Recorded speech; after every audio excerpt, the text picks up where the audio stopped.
This chapter shall be known as Massachusetts Rent Control Prohibition Act. So right off the bat, there is a law on the books, Mass General Law 40P, prohibiting rent control in the Commonwealth of Massachusetts. It already exists. Section 2, the purpose. The purpose of this law, the purpose of this chapter is to establish a uniform statewide policy that broadly prohibits any regulatory scheme based upon or implementing rent control, except where, following an initial 6-month period, compliance with such a scheme is voluntary and uncoerced on the part of the property owners. That means you can't force you to do it. Even when voluntary, rent control should be severely restricted in scope. This is a bad idea. The policy is based on the belief that the public is best served by free market rental rates for residential properties and by unrestricted home ownership. The terms of this chapter shall be liberally construed to the effect of this purpose. So in the United States, we are free enterprise. We are a capitalist state. This has the tones of socialism and communism, which we are not a communist country. Again, I'm not making this political. I'm doing a comparison. I have no dog in this fight, whether it's liberal or left or right or whatever. I'm just reporting what is currently on the books as law.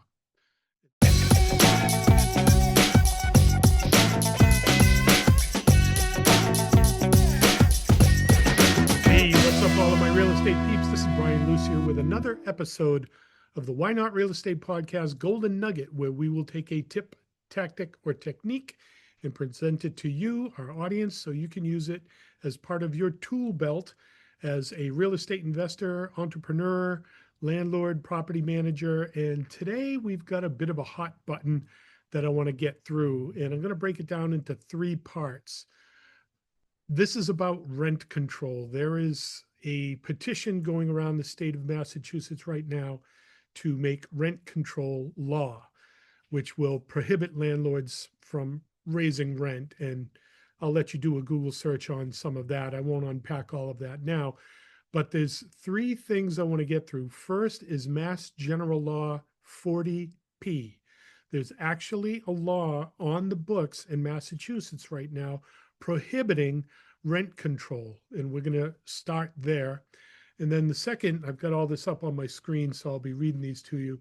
There's an initiative petition for law, the initiative petition to protect tenants by limiting rent increases. And what that petition is trying to do is to nullify the existing law, Mass General Law 40P, and replace it. And I'll read that in a second.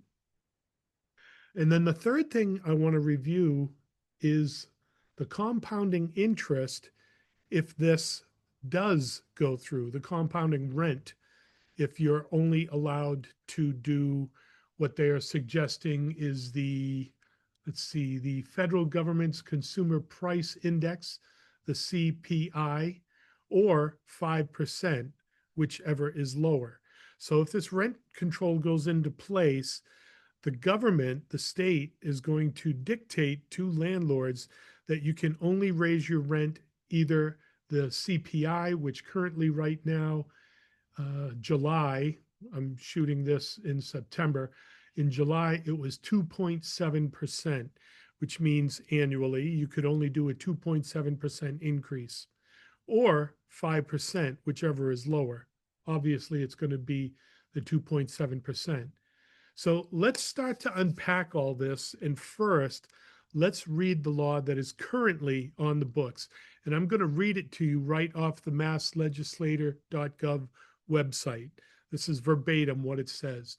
So Mass General Law 40P, there's 5 sections to it, and I'll just read them one at a time. Section 1, this chapter shall be known as Massachusetts Rent Control Prohibition Act.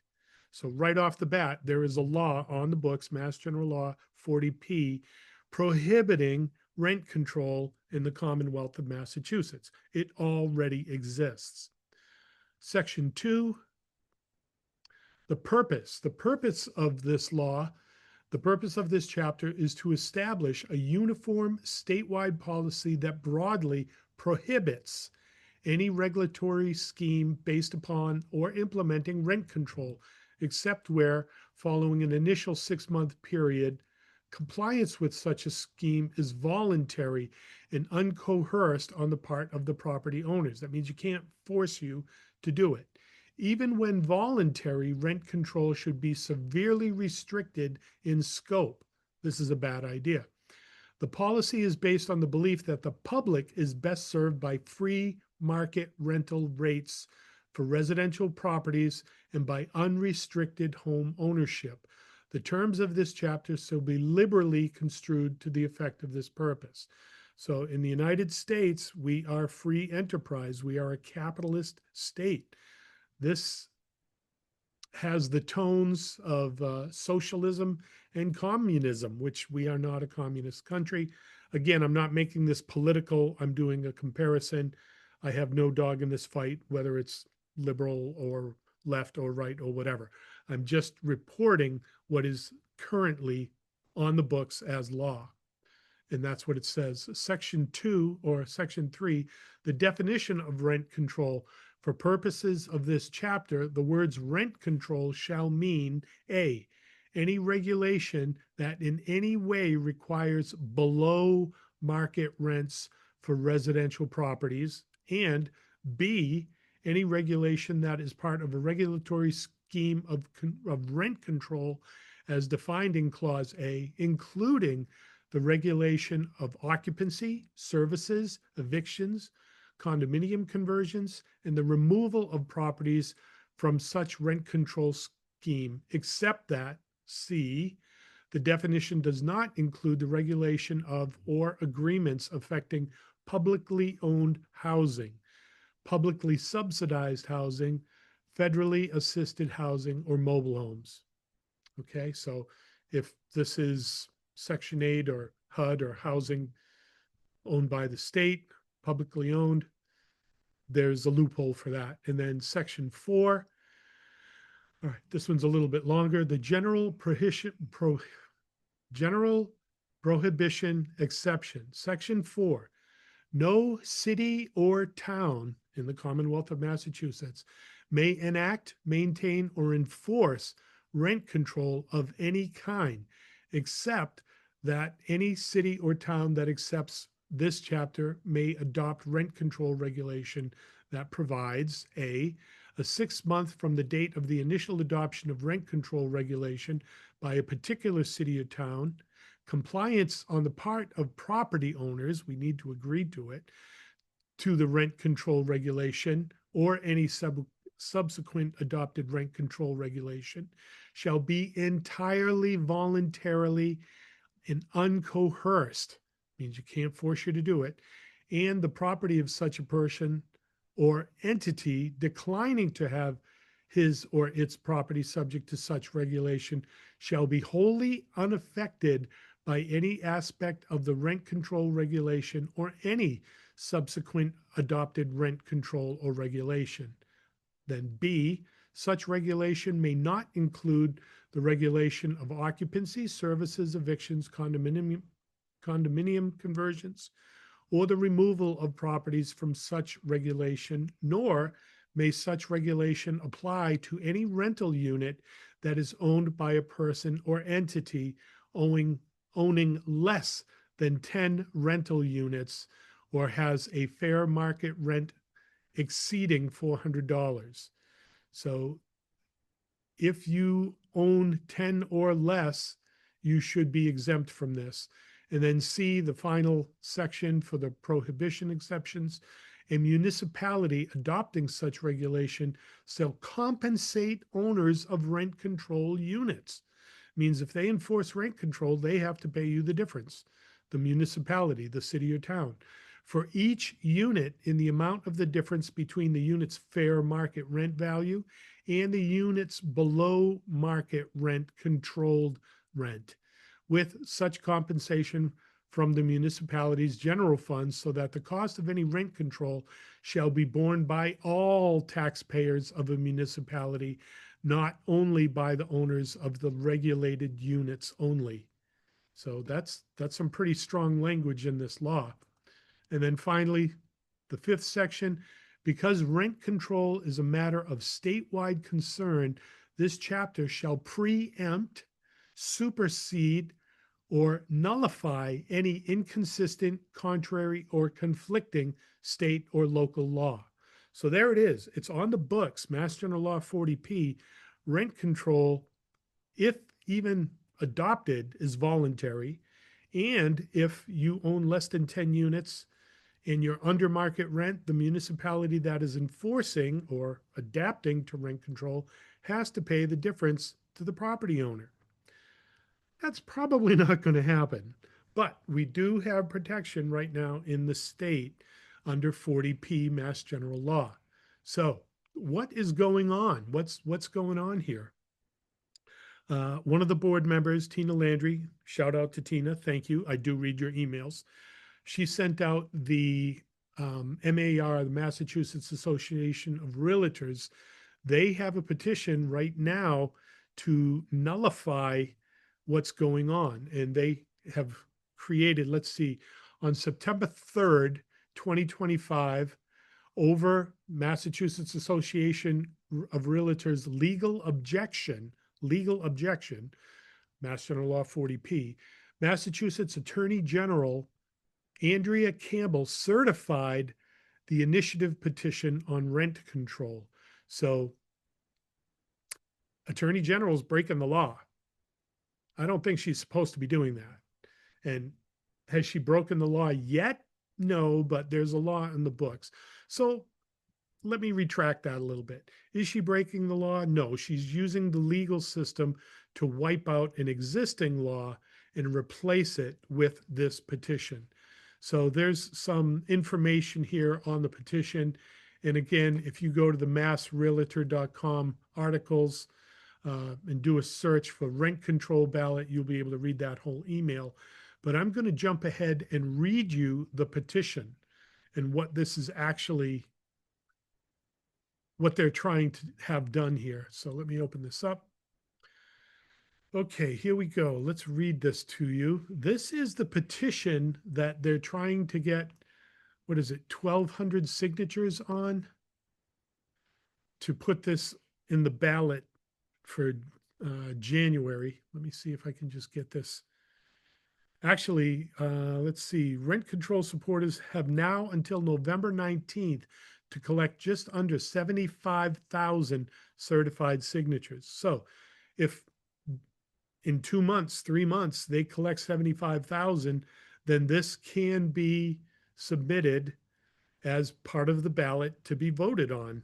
And if it's on that ballot, there's a good chance that it will be voted on, even though there's nothing in here that identifies 40P as pre-existing. There's one sentence, but it doesn't get into detail. So I'm going to read you right now the initiative petition for law. This is an initiative petition to protect tenants by limiting rent increases. And then I'll give you my conclusion on all this after I read this. So here it is. Here's the petition. Be it enacted by the people and by their authority, the general laws are hereby amended by striking out Chapter 40P. That's it. It doesn't tell you what 40P does. It just says we're going to eliminate 40P and inserting in place thereof the following chapter. So they're going to totally do a 180 on what Chapter 40P is.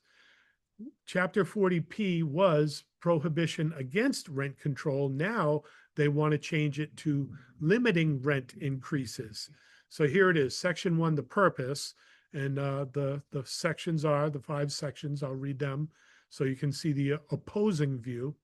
The purpose of this act is to provide housing stability for tenants, landlords, and communities across the Commonwealth and curb displacement as a result of the housing shortage and affordability crisis in Massachusetts.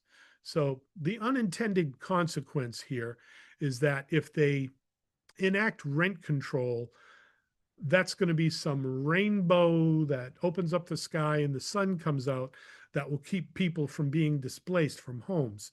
There's a bigger issue. There are many other bigger issues: unemployment, jobs, income, the whole assistance program, which has trained people to not get jobs and stay on housing. There's a lot of other things, but they're saying that this one thing of rent control is going to solve the whole problem. I don't agree. ADUs might be another thing, accessory dwelling units, and that's a whole nother topic for another one. So Section 1, the purpose is to provide housing stability, or that's the intended consequence. Section 2, the definitions. For the purposes of this chapter, a covered dwelling unit, a rental, shall mean the dwelling units leased for residential but not commercial use, except dwelling units in owner-occupied buildings with 4 or fewer units. So if you're an owner-occupied in a 4-unit, this won't apply to you. Dwelling units, B, dwelling units whose rents are subject to regulation by a public authority. Housing, Section 8, provided, however, that the occupancy by a tenant with a mobile housing voucher does not constitute being regulated by a public authority. So if you've got a voucher and you can move around with that, you're not regulated. If it's housing that is owned by a housing authority, that is the exemption. Dwelling units, C, dwelling units that are rented primarily to transient guests for a period of less than 14 consecutive days, an Airbnb or quick rental. D, dwelling units in facilities operated solely for educational, religious, or nonprofit purposes. Fine. I'm not involved with that, so that's not going to affect me. E, dwelling units for which the first residential certificate of occupancy is less than 10 years old for a period of 10 years from the date which such certificate of occupancy was issued. Let's unpack that one. That's a bit of a landmine. Less than 10 years old for a dwelling units for which first residential certificate of occupancy is less than 10 years old for a period of 10 years from the date which that certificate of occupancy was issued.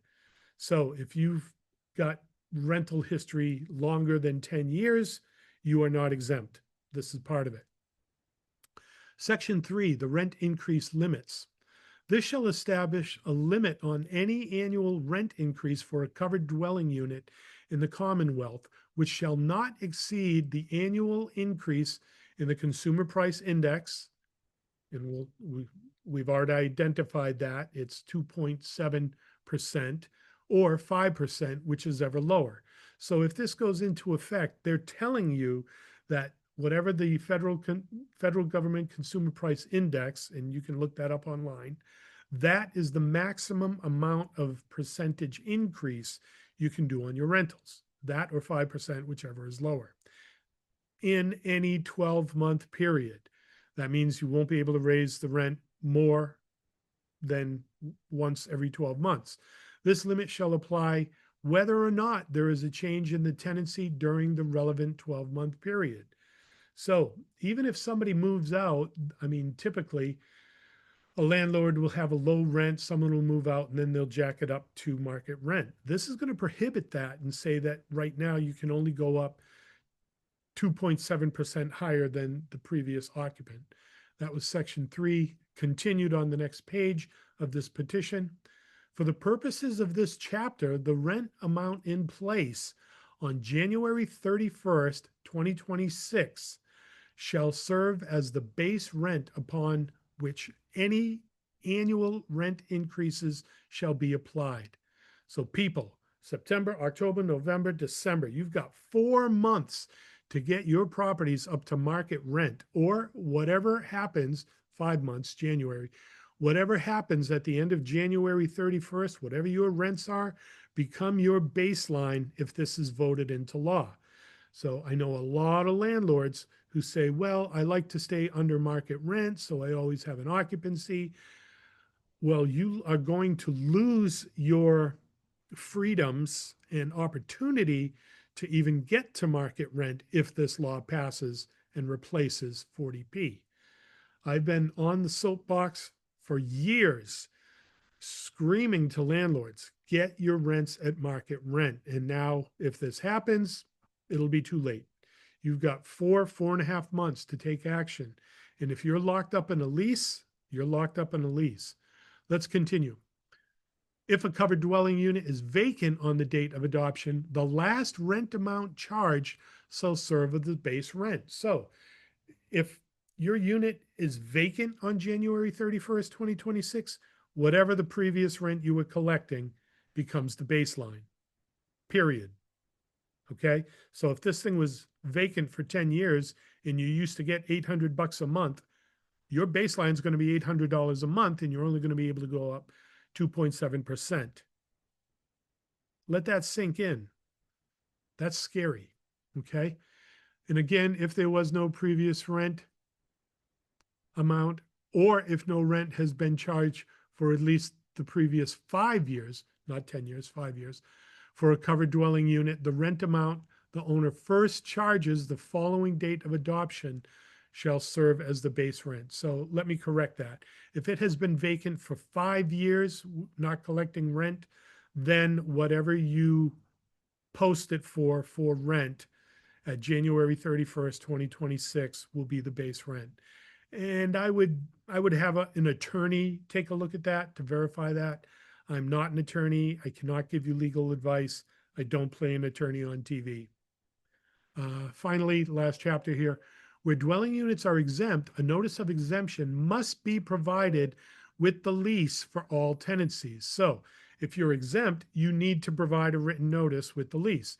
If there is no written lease for such dwelling units, the tenants at will must be provided with a written notice of exemption prior to the acceptance of the initial rent payment. So before you collect rent, you need to let them know that this is a exempt property from rent control. Section 4, penalties. This is the big one. Any violation of this chapter shall be deemed an unfair and deceptive practice under Chapter 93A of the General Law. Any person claiming a violation of this chapter may pursue remedies under Section 9 of 93A.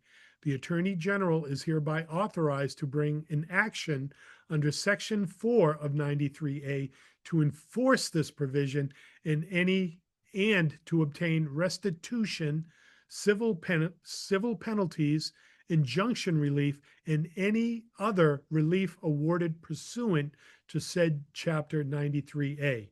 Let me translate that. Triple damages, okay? So if it was $400 over a year, 4,800 times 3, that's $14,400 if you're in violation of this for one unit if it was $400 over. So that's one unit. If it's a 3 unit, that's $43,200 in penalties. You don't want to go there. Let me get rid of that call. Okay, and then finally, interpretation of the chapter. Nothing in this section shall be construed to interfere with any existing rights or protections afforded to tenants under the current state or federal law. So there it is in opposition. We have 40P, which exists, which protects against rent control. And this petition that is out right now, as of September 3rd, the initiative petition, is to knock that one off the board and replace it with a law that says we can do rent control. And it's not clear in this petition what they are wiping out in 40P, but they are totally doing a 180 reversal. So all this sounds pretty behind the curtains, cloak and dagger. But now, last night at our landlord association, I've got a calculator. I know how to do math. Math is my friend. So I'm going to share my screen right now with you and show you what this means. Okay, so a few base rules here, right? If you're a property owner. You're still going to get your depreciation. You're still going to be able to deduct your mortgage expense right now. You can still do a 1031. You can still depreciate the interest off your mortgage. So there's a lot of perks and benefits to help you on your taxes. Larger units right now are doing, I believe it's 100% depreciation. So there's a lot of benefits to being a property owner on your taxes. So unfortunately, if utilities, municipalities, your operating expenses go up, that's bad, but you're still going to take the deduction off your taxes and pay less taxes, which real estate has always been good. So I'm going to share my screen right now and show you something that I was talking about last night at the Landlord Association meeting, which was very unpopular, but I'm going to share it with you. So how bad is this? Let's take a look at this. I'm going to pull this one down so we can take a look at it. So this is a compounding rent calculator. So here we are. Let me correct this number here. That's 5%. Okay, so that is a 5% increase. So let's take a look at this. Let's unpack this. I'm hoping that you can see this. Let's make this a little bit bigger so you can see it. Okay, that should help. So let's start here. We have 3 rents. Let's call this a triple decker. Massachusetts, that everybody knows what a triple decker is. Let's just say that this is a 3-unit property and we have 3 rents at $1,400 each. So we'll look at the equation here. The 1,400 times 3 is 4,200 times 12. That is the annual rent. So we have an annual rent of $50,400. So I'm going to show this to you both ways, compounding rents at a 5% increase, because the petition would say either the federal government consumer price index, which is 2.75, or 5%, whichever is lower. So right now, currently, without rent control, if you're only increasing 5%, your first year at 5% increase, 2025, would be an additional $2,520. The next year, the 5% doesn't bump that much. We can see that it's the $2,520. This actually does not compound. It just stays at the 5% base rate all the way down. So your first year, $2,520. 2 years from this date, if you just did the 5%, would be 5,400. 3 years out, 7,500. 4 years out, we hit 10,000. This is just doing a 5% rent increase. And I'll stop here for a second. If your cap rate is 10 on a multifamily building and you've increased the income $10,000, you've increased the value of that property at a 10 cap rate at $100,000. Okay, down here is where it's cumulative, the compounded. So year 2, we've got the 2520, 2520 plus the first year is 7,500. The third year compounded is 15,000.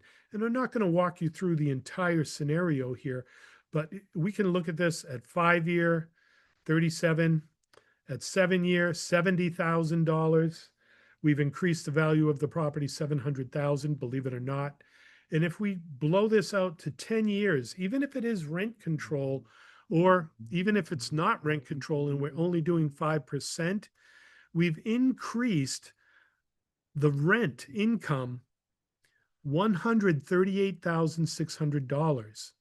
That is no small number. It is actually almost 3 times the amount of the rent when we started. Now, the mortgage did not go up 3 times.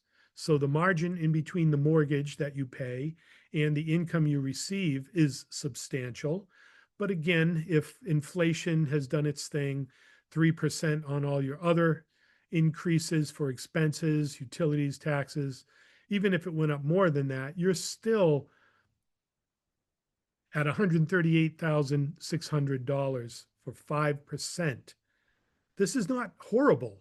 A 5% rental increase, nobody's going to move out for a 5% rental increase, a $50 or $60 increase.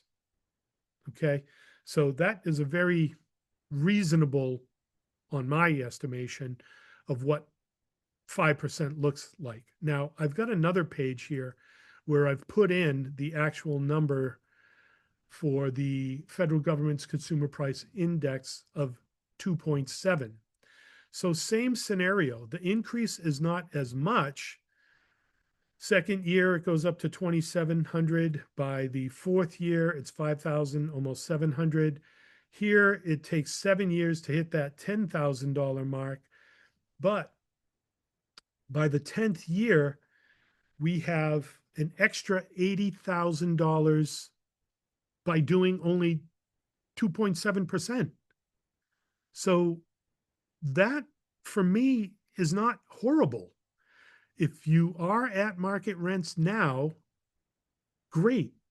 Do your increases 2.7%, be in compliance with the law. Don't step on 93A where you can get triple damages, but consistently raise your rents. The issue I've been screaming for years now, and I'm going to unshare this. Stop share. Now come back. So the issue I've been screaming for years now, landlords, get your rents up to market. I mean, there's a lot of mom and pops out there who aren't running this like a business. They're saying, well, we'll do lower rents, so we'll always have occupancy. Well, if your expenses are escalating and your rents aren't, your property is going to become an alligator that eats you alive. You have to treat this like a business. You have to increase your rents. I'm sorry to tell you that.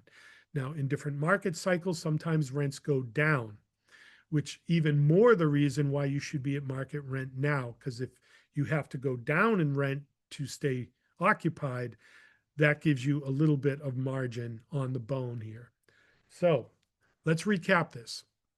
40P, currently on the books, opposes rent control. A week ago, Attorney General Andrea Campbell started a petition to start rent control. There are guidelines which will affect us, either the CPI, Government's Consumer Price Index, or 5%, whichever is lower. But take heart here. If you're doing rental increases, even at 2.7%, 10 years out, is $81,000. That should compensate you for some of the expenses you're going to see, because you still get the depreciation, taxes, and all that other stuff, which makes real estate one of the best asset classes to invest in. And then again, the 5%, if this does not become law, do your 5%. Now, it is currently September 12th, 2025. We've been tracking rents. They're starting to soften. Some markets that we watch are starting to cool, no longer rising. We've seen a couple dips. And once this turns, this is my third market cycle, it will turn fast. And I do predict rents will go down. All the more reason you should be at market rent now, so you have some buffer to capture on the way down. So if you do want to get a copy of my compound rent calculator, email me in the comments below, or the comments for this video. If it's on YouTube, say, hey, can you send me a link? Put your email in there or direct message me. You'll have my email. I'll put it on this listing as well. Yeah, let's do it that way. I'll put my email out there, and email me directly saying you would like a copy of the compound interest calculator, and I'll put it out there that you can use it, plug in your numbers, and see how this will affect you at the federal government's consumer price index, which is now 2.7, or at 5% if you want to get on the stick now and start raising your rents to market value. Wow, that was a big one. So there's rent control, and that's what's coming down the pike. It's not as horrible as it sounds if you run your properties, your rental properties, like a business. Again, if you're running it like a mom and pop and don't raise your rents and your expenses go up, you've created your own prison. run it like a business. All businesses are designed to make a profit, and hopefully that's how you're going to look at your rental properties. I know this is unpopular because we're landlords, but we take the risk to provide the housing. Let that one sink in too. So I hope this has been able to help you. This was my unpacking of the 40P bait and switch, and how my rent calculator compounds out over time to not be as scary as it seems. Hope this was helpful. Put it in your tool belt. Think about this. Share this video with other landlords you know, so we can get on the ball and oppose this if at all possible. Ladies and gentlemen, all of my real estate peeps and rock stars, investors, landlords, property managers, this is Brian Lucier from the Why Not Real Estate Podcast signing off, and we'll see you on the next one.